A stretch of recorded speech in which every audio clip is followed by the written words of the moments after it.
अथौबना फरे अदुदी लाही ससत खुरुम थोलसे होय होय अदो हौजी थवाय असिना चलमदायदा नखोयदा खरा अकी अखंग पिरकप याय अदुना नखोय कीरबसु खांजिलुको होय मामा तोमालसु असोमदा लाई कन्न सोली कुलसु सोमदा लाइदु कन्न सोली अथौबा अमदि खाबा मखोय अनीदी ngasi langlengi thawai adu chatkhani makoida amuk hanna yelakloroi makoigi dasa pumba koklagani khaluvada nungaiwa wakhal amada lai khurumbadуда leiri ngaihakti haukre nakanda leiriwa langlengi thawai aduna athowo khavu ubada laman khumningbana masadu leiba ngamdraduna lawbo horai khonjel utavda animak maithong makalam jarambadu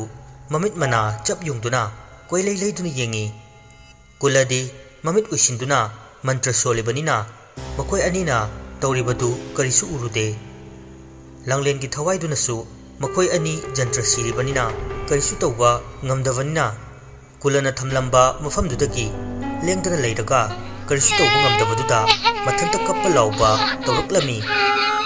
खाबुगा अथौबगदी किमंदना कोनसिनादुना लैरे मतमसु assume थेंचिलकपना पुंग मापन हेलक्ले नाकंदगी kappa लाउदुदी लेप कौब लेते अथौब खाबदी किमंदना कोनसिनादुना लैबदगी मची लेंगलमदे मखोयना कीदुना लैरिङैदुदा कुला ममि तपना पांगलाई ngасai मखै तारंबा kappa लाउबगी मखोलदु कुलना ममित हेक पांगबगा चपलेपखि मखोय अनिसु चपलेपखि बदुदा कुलदगा येंगते कप्पागी खोंजल ताखिवा माइकै अदुदा कोइलै लैदुना येंगी करिसु तरुक्त्रबदुदा कुलदा अमुक अनिमक येंगरई कुला ममितु लाउना पांगलगा मखोयदा चप युंगना येंगदुना लेरंबदु उबदा होइमा अनिमक चप मानना खंगदुना चोंखतली मखोय अनिगी मतौदुदा कुला फाव खंगदुना चोंखतली हई नपा थोराय मचा सा कइनोने आई फाव यावना खंगे अथौबना मामा कनाना बु खंगलोइदुइनो मामागी मिटिंगदुबो होइने अदुबोबा कईनो नोइना कोनसिनरगा यानसिलगा लेरिदुबु करिगिनो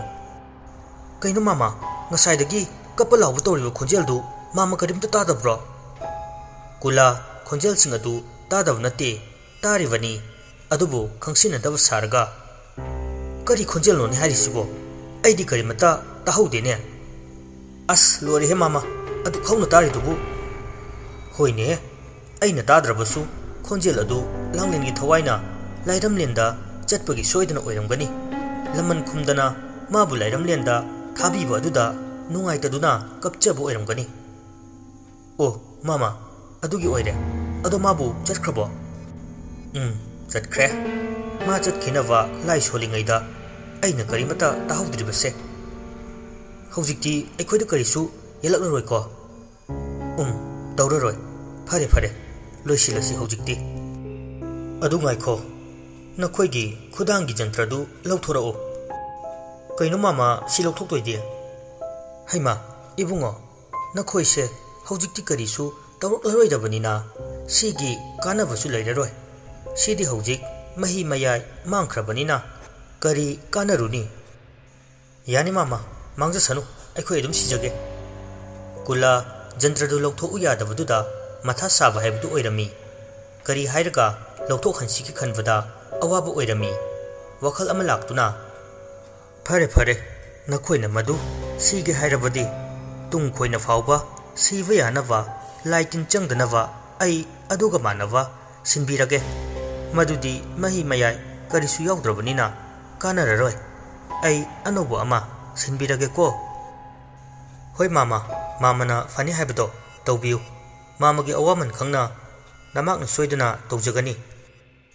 होइदा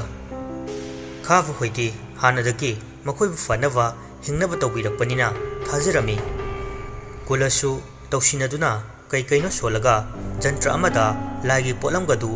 उना अमा लौखतुना मंत्र सोंजिनदुना जंत्र अदुदा हपचिल्ली फत्रब मखोय अनीदी तौरिबदु मखोयगी फनबनी हाइना खल्लिबनी अदुबु तौरिबदु मखोयगी अरोइबा मिकुप ओइनबनी हाइबदी मखोय थाजरमदे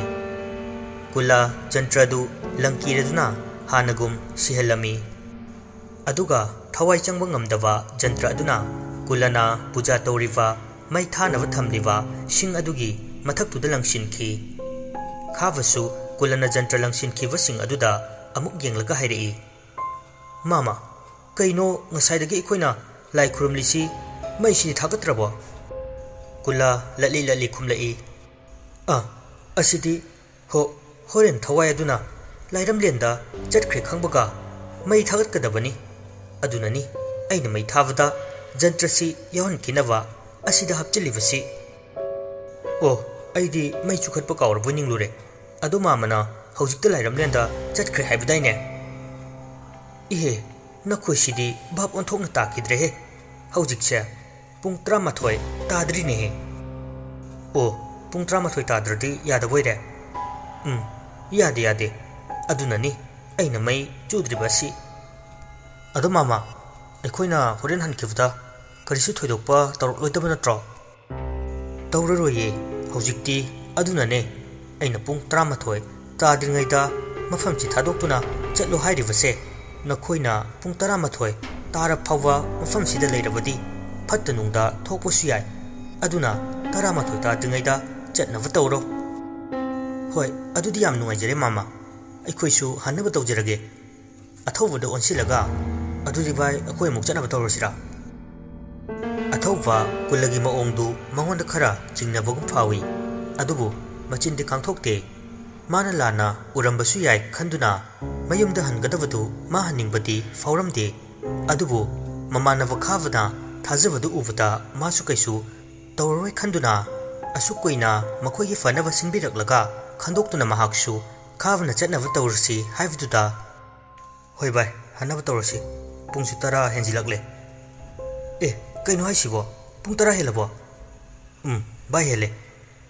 aduni thuna losilo hoi makoi ani imung changduna makoi gi dressing adu hongdokpo changkhre kulasu makoi ne pung ta silapagi koi chen na vudu uraka momon nokli khava athauba thoraktuna kulada lising ani chatpidu khara piram laga khurum lam laga gari du khulai thuna kakhatuna gari du kana thoduna chatkhiyami ngasaidagi fajilaga leiramba makoi chatkiba ngairiba langlen gi thawai adu makoina gari hek thokdokhibaga kulana thawai adu thadokpirei thawai adu su kulana hek thadorakpaga kana thokkhriba gari adu tamna paiduna tanakhirami athawbana gari du thawribani khavdi ngasidagi makoida thawaiduna yelaklaroi khaluvada mondaga yam nungaina leiri adubu athawbadi ngasidi masadu ichingchingnabagum yei hainadabagum oina tawrami thawriba gari du kana thawribani adubu ichenabagum tawri athawba amadi khava sum thawrakpada langlen gi khun adu yawrakadore khava athawbagadi khul adu langadoribanina kitang di khoktak charami adubu chattabadi yade thawai dusu makoida karisu tawroklaroi haibanina karisu khaludre jantrasu siribanina ka hena kiba pakatpadi phawrudre khul adu heklansilakpaga athawbana asum gari thawrakpada gari dugi mamangda mami shami karigumba ama samkhibagum tawi athawba mami du samkhiba aduda gari du speed tu yang thorakpanina nakanda haidokpada post amada khangye sinli hek hisinkibaga makoi animak gyan mangkhirami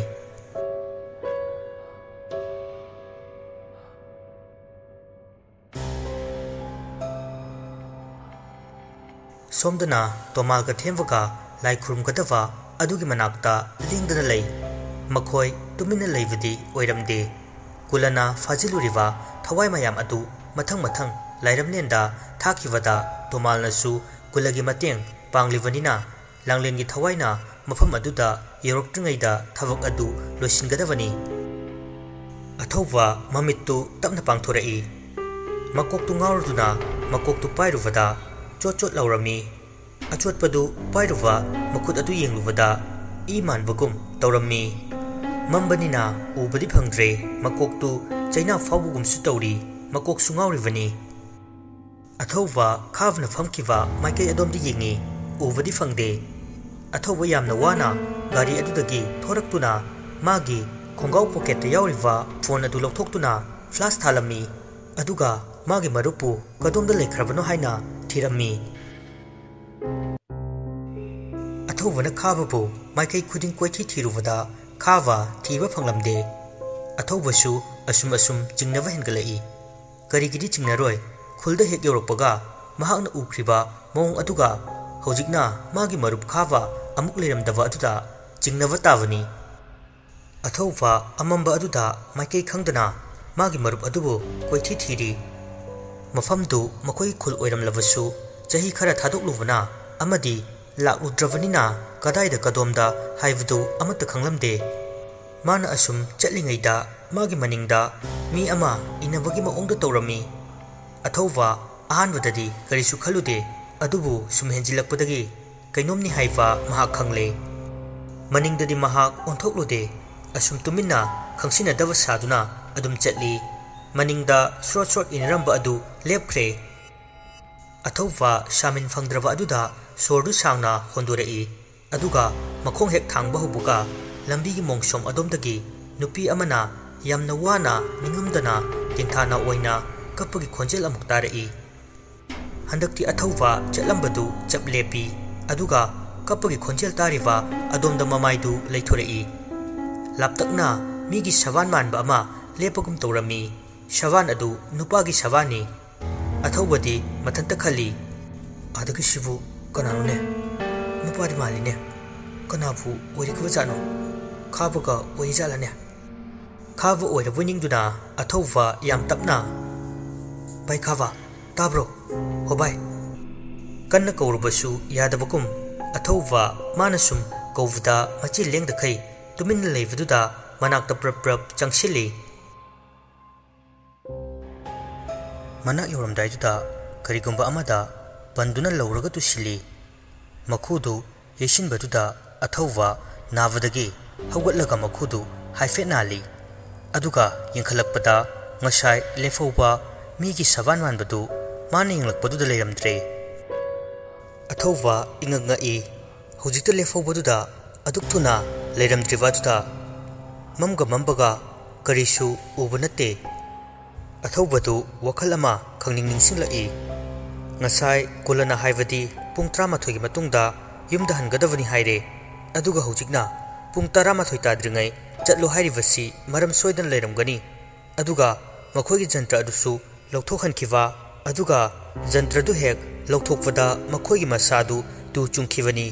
अदुबु मखोइ थोइना हेना खंजिलुदबनी फत्तबु कैसु थोकलोय खनखि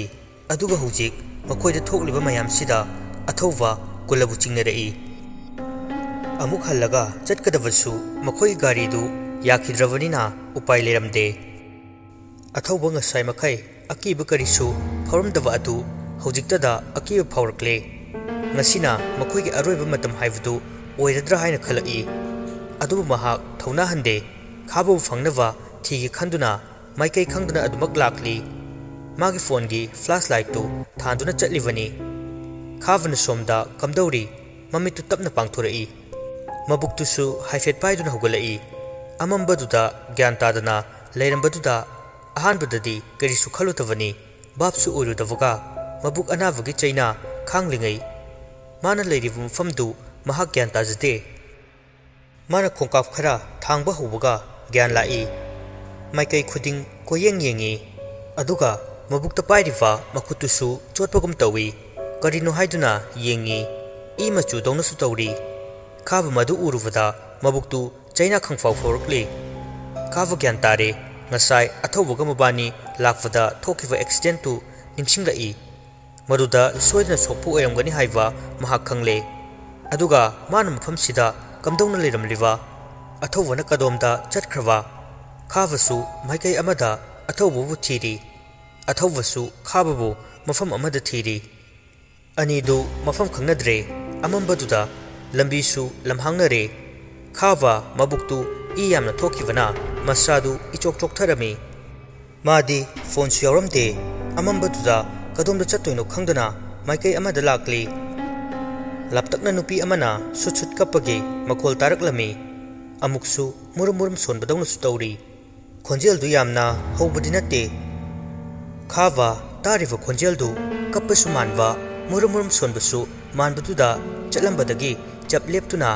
करी खोंजेलनु खन्ना मुन्ना तानव होटनरी माना लेप्लगा तावददी खोंजेल अदु अमुक ताखिद्रे ताखिदबदुदा करीसु नत्रब माले खलदुना अमुक मखोंदु थांगब हवी मादी अकी अखंगी करीसु चिंगनब लेरमदे माना तारमलिबदु गारीदुदगी पाइथोक्तुना ताबुगुम ओइरमनि खलमी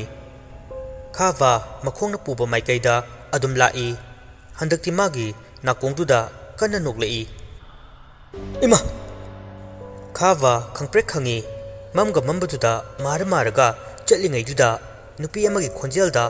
कन्ना नोक्सिलंबदु पाखटपै कैबोय लाउखिबनी मागी मतौदुदा करेमनबगी मओंदा अकोइवदु कोइपाइ पाइदुना नोक्ली खावा कैसु खलमदबदु हंदक्ति तौरक्लिवा मतौदुदा कीदुना माइकै खंगदा कोइलै लैदुना कदोमदनु हाइना यिंगली अमुक्सु मागी पाम्बोमदा मादुना यिंगी खावा सोर सांग होंदोरई मागी वापना ओइरबोय अमुक खल्ली माना यिंगलिवदु माना सिखिवा कुलना ओंथोखिवा जंत्र अदु यावरिवरा यिंगलिवनी यावरंबदुदा मसादु नेताजै अदुबु अमंब मरक्तुदा थेंगा थेंजिलक्लबनिना मानगा फत्तवा थबक तौरुबनिना मसादु इपा पाखचरिवनी नोक्लंब खोंजेल अदुसु ताखिदबदगी अमुक चटप हवी मंगोंदा करिसु तौबा ngamloi matagum karimata nachungdana chatli sum chatlingaida magi tungda short short taurai mi amana matungda inarakpaki maong torakpa aduda khava karisu thausadana aina kulasida laklawasu nangna kaisu tauba ngamloi ne nangna ikhoida aki khangkaya pirawasune nangna ibu hatpadi kaidonungdasu ngamloi nungbu dungai bidine ngasidagi nang lairam lenda tinkrani haidai nangi laman kumba ngamdraboire adu kuina laman khumni na wan leraklido karisu tauba ngamdraboire fare fare ingna chikna nungain leyuko खावा मनिंगदगो ओंथोक्लगा HYBE नते याम उसितबगी मओंगनी माना हाइरिबदु खावदु करिसु थौसादना अदुमक चटली मनिंगदसु अदुमक इनरकली खावा फना हाइजबगी वानी अमंबदुदा मसा फावबा उजव नते मतमदुदा माना कीदब सारबसु ममांगदा अकीब कया थेंगनख्रबनिना कीबनदि लोइरबनी अदुबु अकीबदु उलुरदि हेंजिलकनी खंदुना कीदब सादुना चटलिबनी मनिंगदे इनरकलिबा अदुसु यामना निंगमदना सुचुचु कपली अमुक्सु मुरुम मुरुम मरोन मरी खंगदना सोली खावा हौजिक वा मचेत अमता ngang मागे चटफम थोकपा तुमिन्ना मनिंगदा हन्ना येंगदना अदुमक चटली मागे मबुकी असोकपा अदुसु सुमनाबा हेंजिलई चटपदुसु मसादा चोकथरबगा वाबा सुम हेंजिलई अदुबु मागे मनिंगदुदा कनागुंबा अमा इनबगी मओंग तौबुदुदा कीबगी मयाइना मा चटपदु लेप्तना चटनब होनरिबनी खावा वाबा हेंजिलकपदगी चप लेपी मनिंगदा चटलंबदुसु माना लेपखिबदुदा लेपी खावा मनिंग ओंथोक्तबिदा नंगना पामलिबसि कैनो अइंगोंदा अकी अखंग पिरनु अइबु हाटपसु ngamloidabda करिगे अकी अखंग पिरिबनो चलो लाइरमलेंदा मफमसिदा अइंगोंदा अकी अखंग पिरनु अयम वारे मनिंगदुदगी खोंजेल अनि थोकना हाइरई करी अइबु लाइरमलेंदा चलो हाइबा नखोइबु लानबीदना अइ कमदौना लाइरमलेंदा चटकनी असुक सांगलबा मतमसि अइना ngasiगी matam asibu ngairibani ngasidi nakhoi anigi matam lakle nakhoi anibu aina lanbiratabani nakhoi ani loisilamlaga aigi baba mama bobo nanaw aduga aigi nuksiraba damilan manakta chatkhagani nakhoibu aina taibang mirak asida leibu phangalamloi खावा थवा इसा सादना मसादु वाना करेमना हाइरई ए नंगना इखोय अनिबु लानबिदोइबा ngamsu ngamloidabda tu yengo nangna ibu kamdौना हाटकदौरिबनो खावा मनिंगदा ओंथोक्तबि मागी पाम्बोमदा सिरिबा चंत्रदु उतुना हाइरी नंगी चंत्रदुना करी तौबा ngamदौरिबा अइगी चंत्रसिनानि नंगना अदु कुइना अइखोइदे लमन कुंबा ngamद्रिबदो नंगी चंत्रदुना अइने नंबु हाटपा ngamloi लांगलेनगी थवाइदु कन्न कन्न नोक्तुना खाबगी पाम्बोमदा सिरिबा चंत्र अदु कन्न चिंगदुना थदतली खावा मतौदु उबदा पुंगंगखरे मासु मनिंग फट ओथोरई हौजिक्ति उरे खाबगी ममांगमक्तदा लांगलेन की तमथीरवा अकीब सकफम ओइरवा थवाई अदु लेप्तुना लेरमी